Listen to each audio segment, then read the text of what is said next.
Imagine opening your team's news and being hit with 3 bombshells in a row. It's no exaggeration. In the last few hours, the backstage of the Toronto Maple Leafs has been shaken by revelations that could completely change the future of the franchise. A star player is on the way out, a promising name is coming in, and there's an elite veteran who could land in Toronto at any moment. All this amid a trade market that is on fire. If you've been a Leafs fan for decades, you know these moments define not just seasons, but entire generations of supporters. And today's video is for you, who have carried this badge on your chest for a long time. Here we're going to tell you calmly and clearly what's happening behind the curtains at Scotiabank Arena. No spoilers in the title, no rush. Just solid information, historical context, and of course, the kind of analysis only those who truly understand the game can offer. If you love the Leafs and don't want to miss a single detail of what could be a historic turning point, go ahead and like this video and subscribe to the channel. Because what we're about to tell you now is big, really big. News number 1. Would you trade the future for a present that hasn't arrived yet? Imagine this scenario. It's 2 a.m. in Toronto. The lights at Scotiabank Arena have been off for hours. The stands are empty. The backstage is silent. But in a hidden room along the team's cold corridors, Brad Treliving's phone vibrates. On the other end, Mike Greer, the Sharks general manager. This isn't just any call. It's one of those that can change everything. The offer is on the table. Tyler Tooffley, Stanley Cup champion, veteran sniper, and Toronto native, could be heading home. But for that to happen, Leafs Nation has to accept a steep price. Despite still playing at a high level, franchise's top represents a short-term. Nick Robertson, a young player with top 6 potential still underused, and a 2027 fourth-round draft pick. A package that represents more than names. It represents what comes next. It represents giving up what could be for what needs to be now. Since the Mitch Marner trade with the Golden Knights, the atmosphere in Toronto has been one of suspense. Not paralysis, but breath held tight. Fans watching every move hoping it will finally be the right one. Marner's departure was more than a transaction. It was a symbolic end of a promise. The promise of the original core, led by Matthews, Marner, Nylander, and Tavares, would work. That would bring redemption after decades of frustration, ghosts, and cruel defeats. But that window is closing. Time is running out. And Brad Treliving seems to know this better than anyone. In an interview on July 1st, he was direct. When a player of Mitch's caliber leaves, it's never a good day. We haven't replaced that piece yet. And that's what we're focused on. The offseason was busy. Maxelli, Nick Roy, Dakota Joshua, Michael Pezzetta. Solid names, important depth, but none fill the hole left on the first line. None carry the same responsibility that Tooffley could carry. With 30 goals and 54 points last season, playing on a San Jose team in full rebuild, Tooffley proved he still has plenty left in the tank. Putting him alongside Knies and Matthews is not only plausible, it's exciting. And more, he's from Toronto. He grew up here. He knows the weight of this jersey. And maybe, just maybe, he's ready to carry it. But here's where the backstage drama kicks in. Tooffley has a no-trade clause. And despite his connection to Toronto, he was clear in April during the Shark season finale. My things aren't in storage. I can come home whenever I want. I'm not worried about which house I'll rent next season. That's the kind of statement that echoes through office walls. It raises doubts. Does he want out? Is he ready to give up stability in San Jose to enter the pressure cooker that is Leafs Nation? San Jose, for its part, has reasons to hesitate. Tooffley is more than a scorer. He's a leader for a young, transitioning roster, a quiet mentor, an anchor amid the chaos. Letting him go means touching something beyond the ice. It affects the culture the Sharks are trying to rebuild. But the offer is tempting. Ben Danford is a promising defenseman, a classic stay-at-home with top 4 potential and tactical discipline that's already turning heads. He'll take time to reach the NHL, but when he does, he could be a solid name for a decade. Nick Robertson, on the other hand, is one of those talents who seem to just need a fresh start. In Toronto, he never had the space he might have deserved. Injuries, unstable rotation, competition. But 15 goals in 69 games show there's something there. In San Jose, he could finally be given a full-time role. Truly tested. The 4th-round pick completes the package. Not a premium pick, but in tight salary cap times, any entry-level contract counts. And even though the Leafs have freed space with other departures, there's still only about $3 million left in cap space. To absorb Tooffley's salary, Toronto would probably have to move more pieces. Kaye Jarnkrok, David Kampf, or another mid-level contract. That not only complicates finances, it could further change the team's dynamic. But what if the trade happens? The first line changes completely. Matthews at center, Knies with his physical strength and youth on the left, and Tooffley, experienced, lethal, skilled, on the right. A trio that symbolically mixes present, future, and past. The power play strengthens. The offense gains depth. Leadership in the locker room grows. It's not just any addition. It's a clear sign that Toronto still believes it can win now, that they haven't thrown in the towel, that this window is still alive. But losing Danford and Robertson isn't light, and Leafs Nation's recent memory knows well the cost of rush trades. The history is full of gambles that didn't pay off, promising players sent away in a desperate race that never materialized. That's why the fan base is divided, between the desire to see Matthews and Nylander with real support and the fear of repeating past mistakes. What if Tooffley doesn't deliver? What if he becomes just another name on the long list of failed attempts? What if Robertson explodes in San Jose? If Danford becomes a defender they needed? And what if the trade doesn't happen? The market isn't exactly generous. Alternatives are cheaper, but much less impactful. Rumors speak of a possible Alex Kerfoot return. There's speculation about veterans who might break contracts or request trades, but none of that carries the same weight as a name like Tooffley, neither in production nor in narrative. And with each passing week, Plan B looks more faded, less credible, less Leafs. That's why this rumor took on a life of its own, because it sums up the existential dilemma of this franchise between building patiently and trying everything once more for one last gasp. And that's why Brad Treliving's decision is not just a tactical move. It's a choice of identity, philosophy. So, now the question goes to you. For real, look at the screen and answer with your heart. Would you trade Ben Danford, Nick Robertson, and a draft pick for Tyler Tooffley? Would you give up tomorrow for a real chance of change now? Or is this trade just another trap in the cycle that hurts Leafs Nation so much? Write in the comments. Argue as if it were your decision, because this trade, if it happens, will divide the fans. It will redefine the next 2 years of the franchise, and it will be remembered, for better or worse. News number 2. The Toronto Maple Leafs locker room is still adjusting to the absence of Mitch Marner. Although management moved quickly to fill the gaps, the truth is that the impactful top 6 spot remains open. And amidst so many options, one name is gaining traction among NHL analysts and insiders: Anders Lee, captain of the Islanders and a 35-year-old veteran. Lee emerges as a possible Leafs target in a trade that could change the course of the season, but will depend on many factors until March. According to Lyle Richardson, analyst at Bleacher Report, if the Islanders are out of the playoff race by the trade deadline, it is very likely the franchise will consider moving Lee, who is entering the final year of his 7-year $49 million contract. For a team like Toronto, which seeks balance between leadership, physical presence, and secondary scoring power, this profile could be exactly what's missing. Lee is not just a respected name behind the NHL scenes. He is a symbol of commitment, strength, and consistency.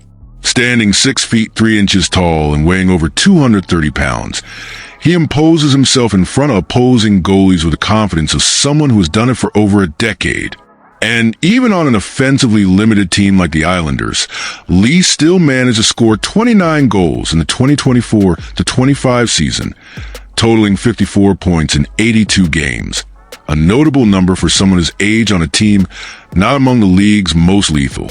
This kind of production draws attention, especially when the context in Toronto demands not only numbers, but a presence that inspires, balances a locker room, and above all, relieves the pressure on names like Austin Matthews. Despite still playing at a high level, Anders Lee would not come as a savior, but rather as a complementary piece in an offensive system that lost its most creative gear over the summer. GM Brad Treliving himself openly acknowledged this gap in early July, stating, "Mitch was a top 6 player, and we still haven't filled that hole.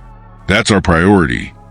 Even with additions of promising names like Matthias Maxelli, Dakota Joshua, and Nick Roy, the feeling in Toronto is that the team got deeper but not necessarily better, especially in a system that demands offensive execution in decisive moments like the playoffs.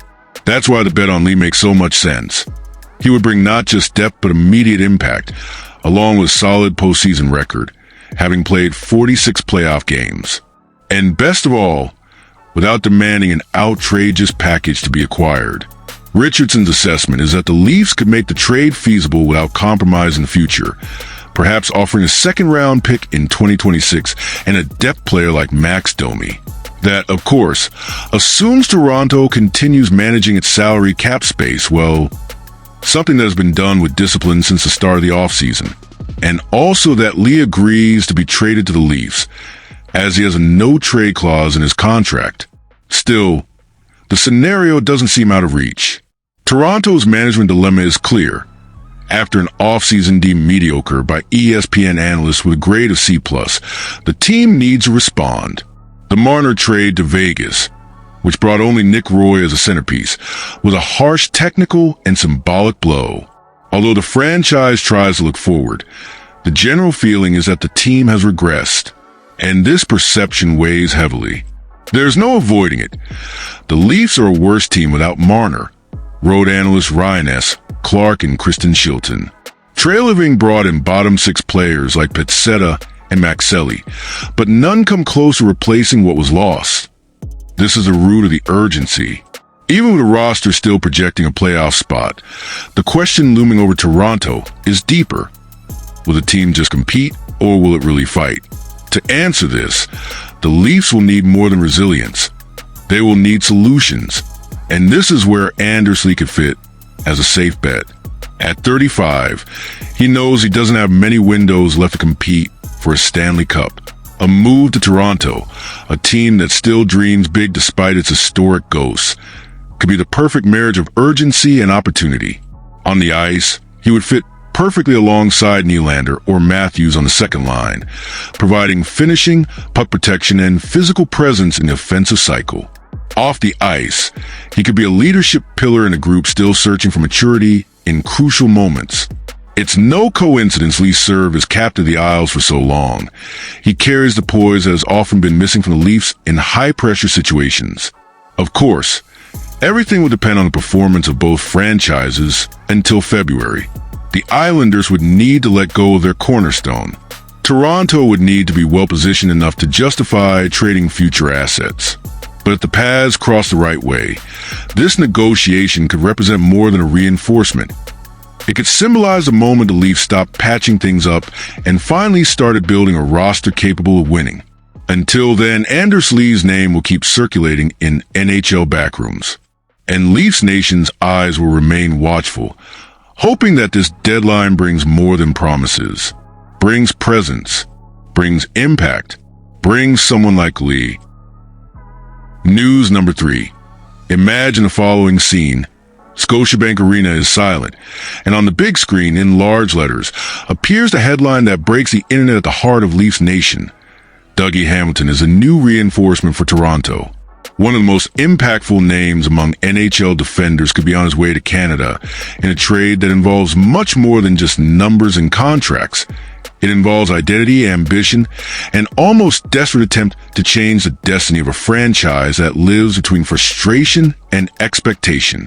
According to a proposal raised by the website Heavy.com, the Leafs will be eyeing Hamilton as a central piece of a possible deal with the New Jersey Devils. And the package would not be modest at all. Toronto would send Oliver Ekman-Larsson, Kaye Jarnkrok, and the young prospect Cade Weber in a trade that would have deep implications not only on the roster, but also on the team's playing philosophy. In exchange, the Leafs would receive Dougie Hamilton, an elite defenseman capable of completely transforming the offensive dynamics of the blue line, exactly what the team lacked in the decisive moments of last season, With 9 goals and 31 assists in just 64 games last season, Hamilton carries with him a history of consistent offensive production, as well as leadership and physical presence. With 3 years remaining on his $63 million 7-year contract, the defenseman still has plenty of fire left to burn at the highest level. For a team like the Maple Leafs, which has plenty of attacking talent, but lacks depth and creativity on defense, Dougie would be a transformative piece. On the other hand, the price is not small. Ekman Larsson, although he had a reasonable year with 29 points in 77 Despite games, still playing at a high level, no longer the dominant represents player a short-term he was during his time with the Arizona Coyotes. He still has 3 years left on his contract with an affordable annual salary of $3.5 million, which makes his salary attractive for a team that needs experienced veterans without breaking the salary cap. Jarnkrok, a recurring name in trade speculations, represents a versatile piece in the lower part of the lineup. His combative playing style, however, might be more valuable for the Devils than he has been for Toronto.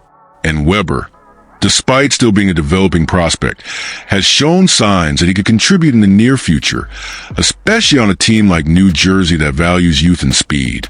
But why? After all, would the Devils be willing to give up Hamilton? The answer lies in context. The rise of young defensemen on New Jersey's roster has gradually diminished Dougie's role, both in ice time and in the locker room leadership. Internally, the franchise is already considering a rebuild more focused on speed and cost effectiveness. And, according to insider James Murphy from RG.org, league sources confirm that Hamilton's name has been circulating behind the scenes, and that Toronto is one of the most interested franchises. Teams are asking about him now. I heard the Leafs have probed the situation. They are exploring various options to strengthen the defense, and they all have one thing in common. They are names with offensive potential, and Hamilton fits perfectly in that profile, said an NHL executive source.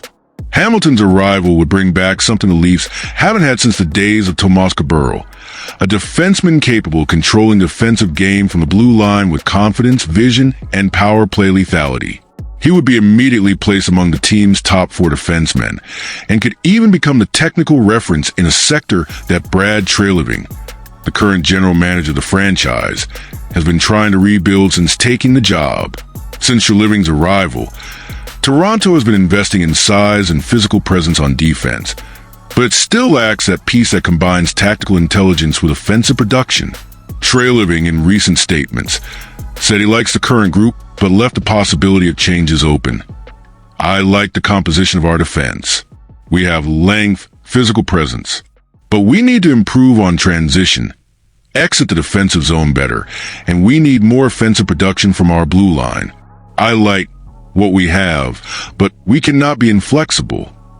That inflexibility might soon be broken. The Leafs currently have 7 defensemen under contract, which creates an ideal scenario for changes. Hamilton not only fills a technical gap, but also injects new energy into a fan base that has seen it all, except the dream of lifting the Stanley Cup. His arrival would be a clear message that management is willing to make bold moves to win now, while Austin Matthews, William Nylander, and Morgan really are still at their peak. However, there are risks. Hamilton has a recent history of injuries, and his high contract could become a burden if the fit is not immediate. Furthermore, sacrificing a stable defender like Ekman Larsson, a versatile forward like Jarnkrok, and a prospect of potential might seem too high a price for a gamble. But this is Toronto's eternal dilemma. Play it safe and keep what is already known, or risk everything for a piece that can in fact change the franchise's destiny. In a scenario where margins for error are ever smaller and time is always against them, perhaps the boldness to try something big is the only possible path. The possible trade for Dougie Hamilton is more than just a backstage move. It is a reflection of an organization still searching for its true identity, trying to balance offensive talent with defensive consistency. And if Hamilton really wears the blue and white, the impact will be felt not only on the ice, but also in the locker room, the stands, and mainly in the heart of Leafs Nation, always searching for a new hero, a new hope. Brad Treliving's phone might not stop ringing, in the coming days. And if Dougie Hamilton is really on his way to Toronto, let this be just the beginning of a deep, intelligent, and courageous change. Because for the Leafs, the time to wait is over. The time to act is now. And if you've made it this far, you already feel the weight of these decisions. The future of the Leafs is being shaped now. Behind the scenes, in closed-door meetings, in the silent talks between GMs. And every move matters. So, if you want to keep following every step of this journey, every trade, every gamble, and every renewed hope, don't forget to subscribe to the channel and turn on notifications. Leave a like if you enjoyed the video and comment down below which of these 3 news stories affected you the most. Because here it's Leafs until the end, and the next big story can start at any moment.